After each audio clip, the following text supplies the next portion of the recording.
Good afternoon everyone. Last class में हम लोग कोऑर्डिनेशन कंपाउंड्स देख रहे थे और कोऑर्डिनेशन कंपाउंड्स में हमने स्टीरियो आइसोमेरिज्म में isomerism in octahedral complex start किया था। और आइसोमेरिज्म इन ऑक्टाहेड्रल कॉम्प्लेक्स में आपने एक लास्ट क्लास में टेबल बनाया था और टेबल में हमने ये सीखा था कि आइसोमर्स को किस तरह से हमें ड्रॉ करना है या आइसोमर्स को कैसे बनाया जाता है। तो वो तरीका भी आपने पिछले क्लास में सीखा था, वहीं से कंटिन्यू कर रहे हैं हम लोग।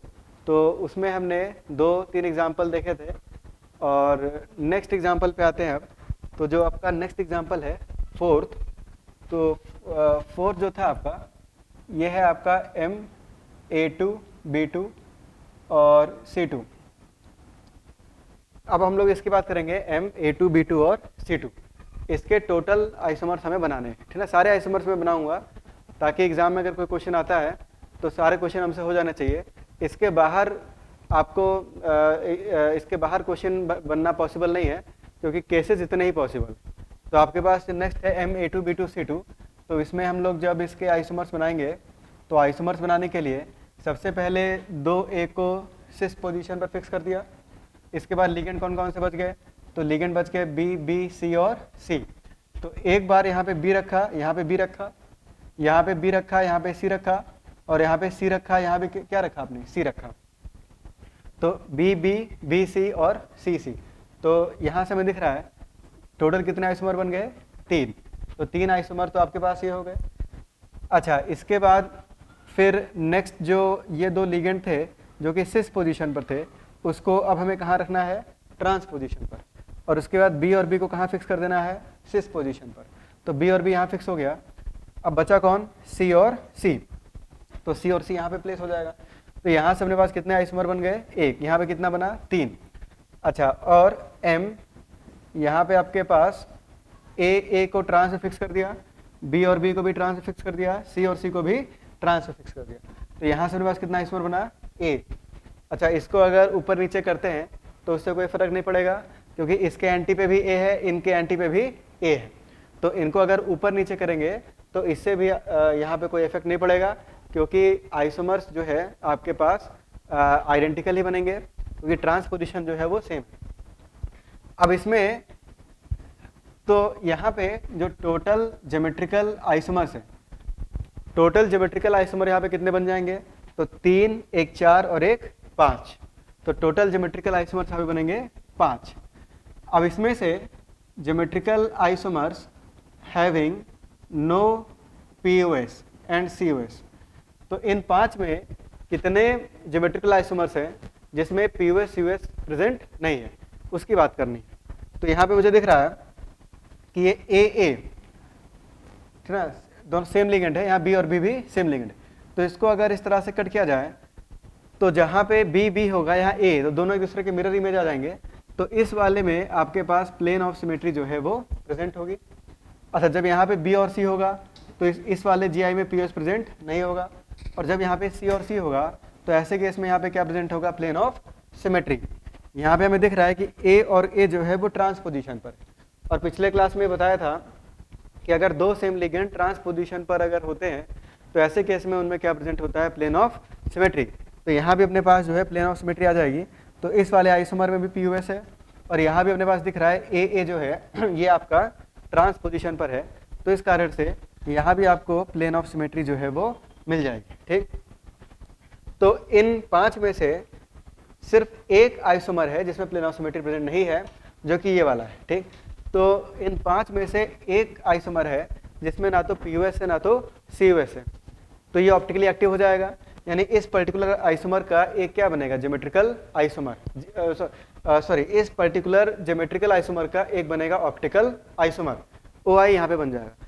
तो टोटल अगर यहाँ पे देखा जाए टोटल स्टीरियो आइसोमर्स, तो टोटल स्टीरियो आइसोमर जो है ये 5 + 1 यानी कि आपके पास कितने हो जाएंगे, 6। टोटल स्टीरियो आइसोमर्स यहाँ पे 6 हो जाएंगे।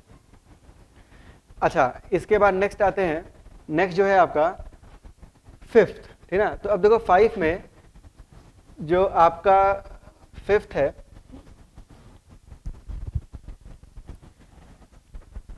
5 में आपके पास यहाँ पे MA3BCD ये आपको कॉम्प्लेक्स दिया गया है, ठीक।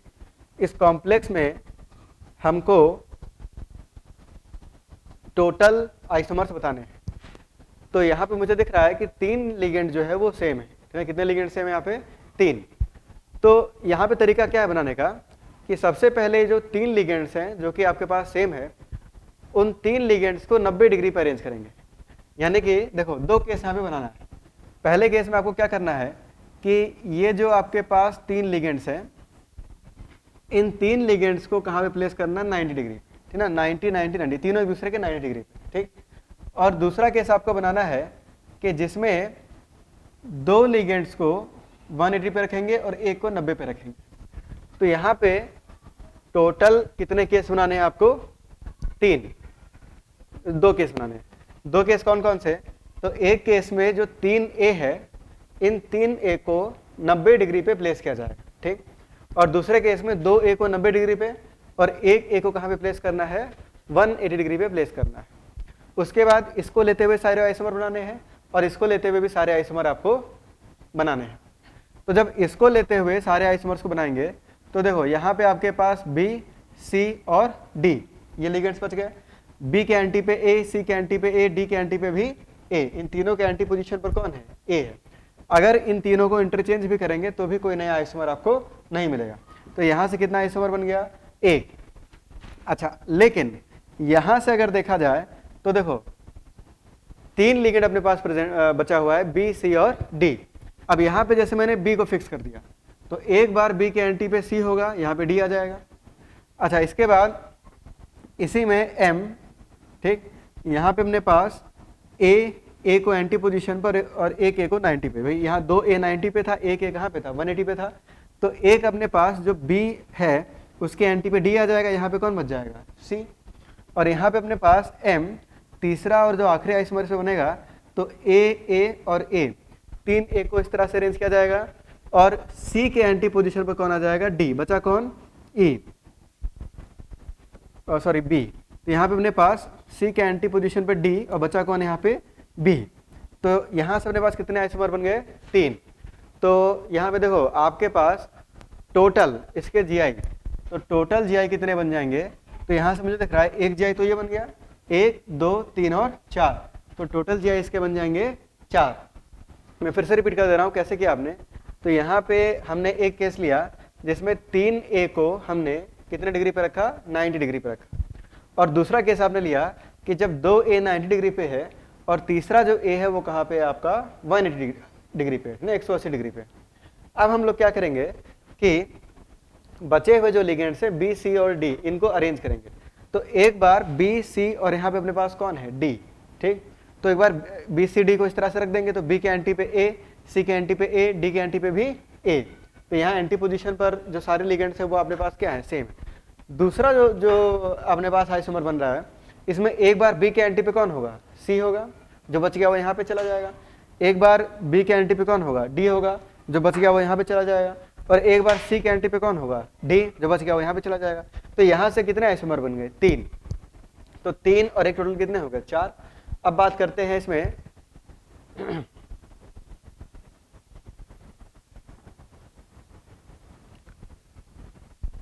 किसी ने क्वेश्चन पूछा in previous case AA cantt be on anti position. तो स्पेसिफिक एग्जांपल इसमें आप बताओ AA जो है एंटी पोजीशन पे क्यों नहीं हो सकता? पहले AA को सिस पे रखना है, फिर बाकी सब में AA को कहाँ पे रखना है? ट्रांस पे रखना है। खैर, अब इसमें देखो आपके पास टोटल 4 बन गए। अब यहाँ पे POS और COS हमें चेक करना है, ठीक।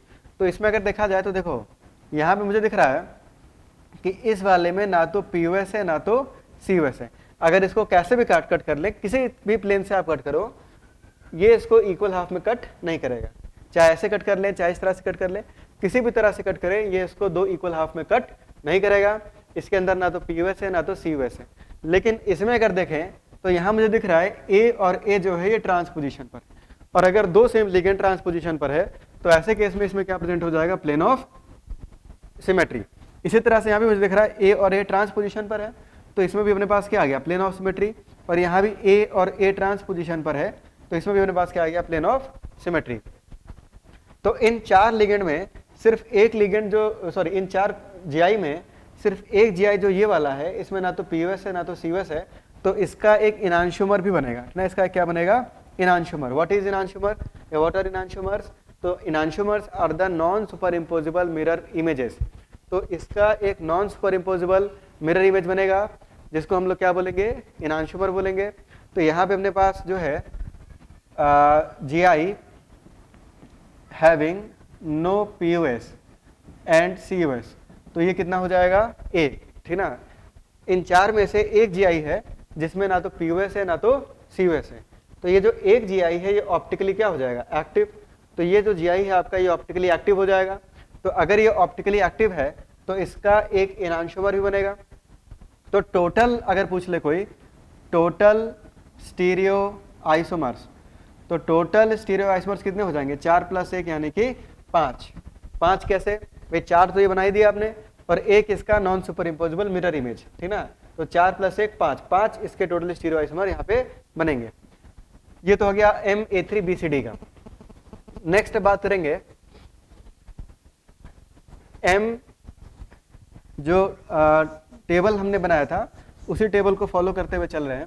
यहाँ पे जो 5 के बाद 6 है ये आपका है MA3B2C। अब हमें MA3B2C के सारे आइसोमर्स को बनाने। तो MA3B2C में अगर देखा जाए तो देखो यहाँ पे ये हो गया M। अब मैंने ये देखा कि जो 3 लिगेंड्स हैं वो सेम है, A3 मतलब 3 लिगेंड जो है वो क्या है? सेम है। तो यहाँ 2 केस बनाना है, एक बार तीनों A को 90 पे रखना है, ठीक। और दूसरे केस में जो तीनों A है तो 2 को 90 पे और 1 को 180 पे रखना है, ठीक। अब इसमें बचे कौन से? B2C। तो B और C, इसको इंटरचेंज भी करेंगे तो कोई नया आइसोमर यहाँ से नहीं मिलेगा। क्यों? क्योंकि B के एंटी पे A है, यहाँ भी B के एंटी पे A है, यहाँ भी C के एंटी पे A है। तो अगर इसको इंटरचेंज भी करते हैं तो कोई नया आइसोमर यहाँ पे हमें नहीं मिलता। अच्छा, अब इसमें अगर देखें हम, यहाँ पे मुझे दिख रहा है, देखो B एक बार B के एंटी पे B होगा, ठीक। बचा कौन? C, तो C यहाँ पे आ जाएगा। और एक आइसोमर बनेगा जिसमें B के एंटी पे C आ जाएगा। तो देखो A और A, ये 3 A जो है A और A, ये 3 A तो इस तरह से अरेंज हो जाएंगे। एक बार यहाँ B के एंटी पे कौन होगा? यहाँ पे कौन आ जाएगा? B। तो यहाँ से कितने आइसोमर बन गए? 2। तो टोटल GI कितने बन गए? 1, 2 और 3। तो टोटल GI यहाँ पे आपके पास बन जाएंगे 3। तो टोटल GI 3 बन गए। अब इन 3 GI में कितने GI है जिनमें POS प्रेजेंट नहीं है? तो भाई मुझे यहाँ दिख रहा है कि A और A जो है वो ट्रांसपोजिशन पर है, और 2 सेम लिगेंड अगर ट्रांसपोजिशन पर है तो उसमें प्लेन ऑफ सिमेट्री जो है वो प्रेजेंट है, ठीक। इसी तरह से यहाँ भी A और A जो है वो ट्रांसपोजिशन पर है, और 2 सेम लिगेंड अगर ट्रांसपोजिशन पर है तो उसमें क्या प्रेजेंट है? Plane of symmetry. अच्छा, यहाँ पे अगर देखें हम तो यहाँ पे इसको कैसे भी कट कर लें, ठीक। इसमें प्लेन ऑफ सिमेट्री जो है वो प्रेजेंट नहीं है, तो इसमें आपके पास POS प्रेजेंट नहीं है, और इसमें अपने पास जो है COS भी प्रेजेंट नहीं है। तो अगर इसमें प्लेन ऑफ सिमेट्री या फिर सेंटर ऑफ सिमेट्री प्रेजेंट नहीं है तो ये ऑप्टिकली क्या हो जाएगा? एक्टिव। और अगर ये ऑप्टिकली एक्टिव है तो इसका एक इनांशुमरिक पेयर भी बनेगा। तो यहाँ पे अपने पास 1 मिनट, इसमें जो है प्लेन ऑफ सिमेट्री प्रेजेंट है।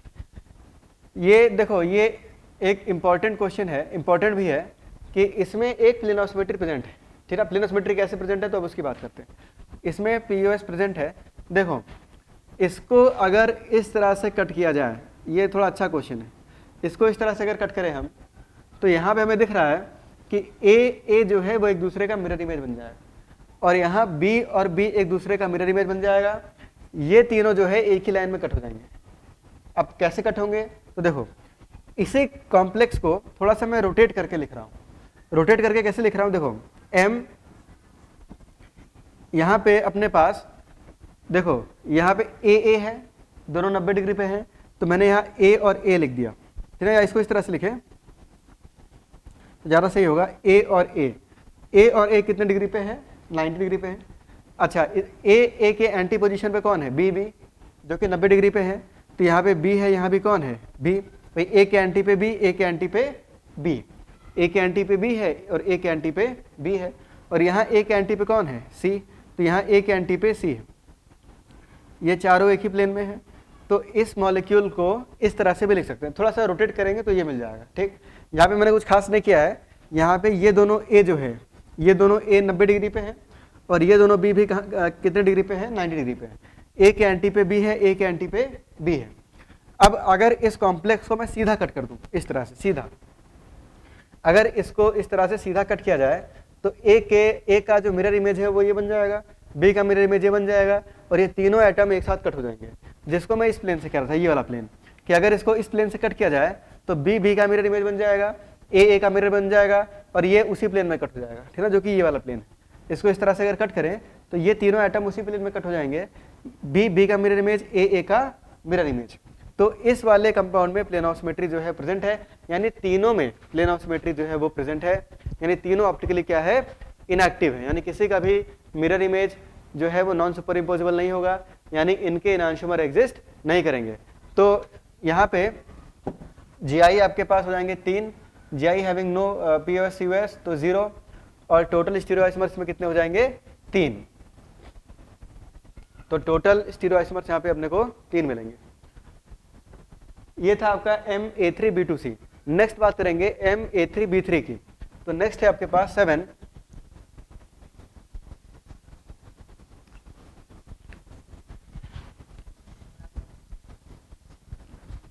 तो जो सेवेंथ है यहाँ पे MA3B3। MA3B3 की अगर बात करें तो यहाँ पे देखिए MA3B3 में यहाँ पे आपको करना क्या है कि सबसे पहले 3A को जो है 90 डिग्री पे प्लेस करना है, और दूसरा जो है इसमें आपको क्या करना है कि जो 2A है उसको 90 डिग्री पे रखना है और एक A को ठीक है इस वाले A के एंटी पोजीशन पे रख देना है। ठीक, 2 केस बनाना है। अगर कभी भी 3 लिगेंड आपको सेम दिखेगा तो इस तरह से 2 केस बनाना है। एक बार तीनों A को 90 डिग्री पे रखना है और एक बार 2A को 90 डिग्री पर और एक A को जो है वो 180 डिग्री पे हमें रखना है।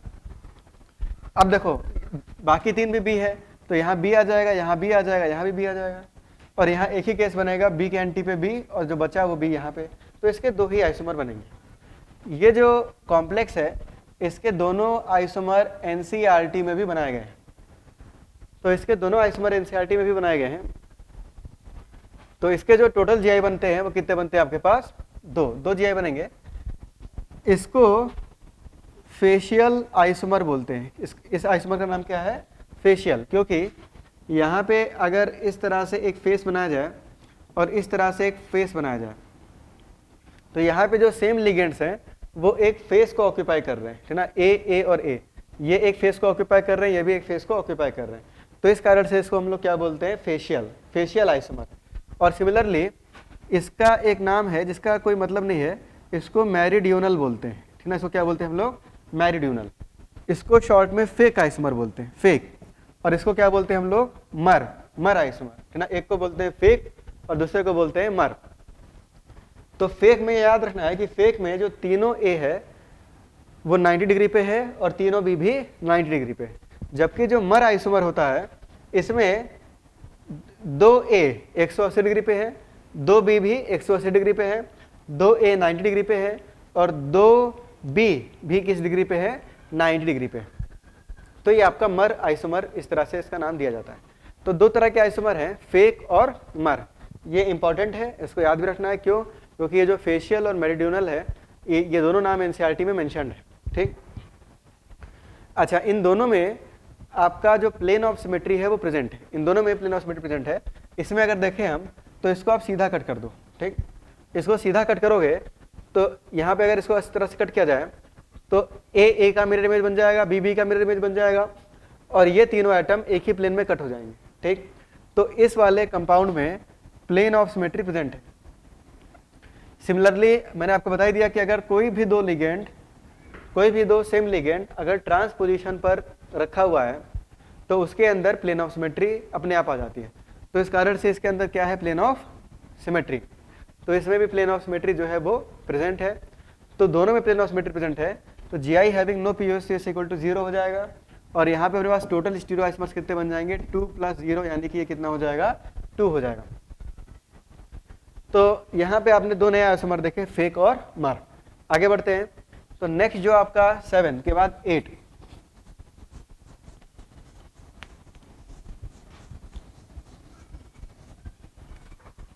नेक्स्ट जो कॉम्प्लेक्स है ये MA4BC, ये कॉम्प्लेक्स आपको दिया गया है। तो देखो इसको मैं बिना बनाए बता सकता हूँ कि यहाँ पे दो तरह के आइसोमर बनेंगे, सिस और ट्रांस। एक बार जो B और C है वो ट्रांस पोजीशन पर होगा और एक बार जो B और C है वो सिस पोजीशन पर होगा।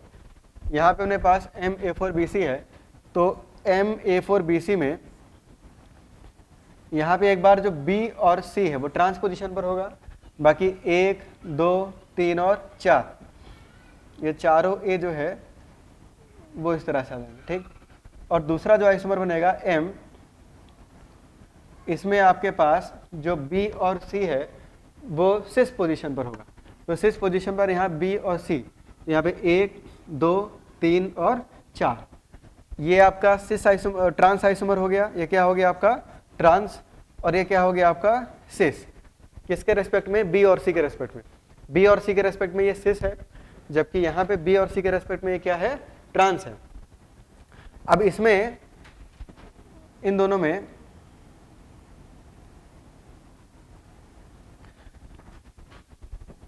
POS और COS देखना है। तो यहाँ मुझे साफ साफ दिख रहा है कि इस वाले में प्लेन ऑफ सिमेट्री प्रेजेंट है। प्लेन ऑफ सिमेट्री कैसे प्रेजेंट है?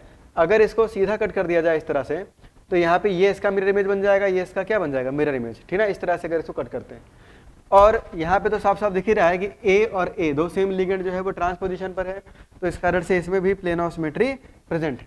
दो आइसोमर बनेंगे, दोनों में प्लेन ऑफ सिमेट्री प्रेजेंट है, तो दोनों आइसोमर जो है वो ऑप्टिकली आपका इनएक्टिव हो जाएगा, और इसीलिए GI having no POS equal to 0 हो गया, और टोटल कितने हो जाएंगे? 2 + 0। किसी का एनांशोमर यहाँ नहीं बन रहा है, तो 2 + 0 यानी कि टोटल कितना हो जाएगा? 2 हो जाएगा।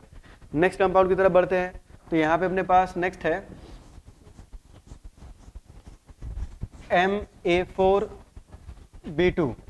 तो 8 के बाद जो 9th है आपका, ये है MA4B2। तो यहाँ पे मुझे साफ साफ दिख रहा है कि MA4B2 में एक बार जो 2B है वो सिस पर होगा, और एक बार जो 2B है वो ट्रांस पे होगा, ठीक। तो यहाँ से भी हमें दिख रहा है कि 2 GI बनने वाले हैं। एक बार आपके पास जो 2B है इस तरह से, तो यहाँ पे 1, 2, 3, 4, तो 2B जो है वो ट्रांस पे होगा, और यहाँ पे अपने पास जो है एक बार जो 2B है वो सिस पोजीशन पे होगा। 1, 2, 3, 4, 4 इस तरह से लगा देना है। तो यहाँ पे अपने पास ये 4 एटम्स एक प्लेन में आ जाएंगे, और इसी तरह से ये 4 एटम्स भी एक प्लेन में आ जाएंगे, ठीक। तो अच्छा, इसमें ये आपका ट्रांस आइसोमर हो जाएगा। B के रेस्पेक्ट में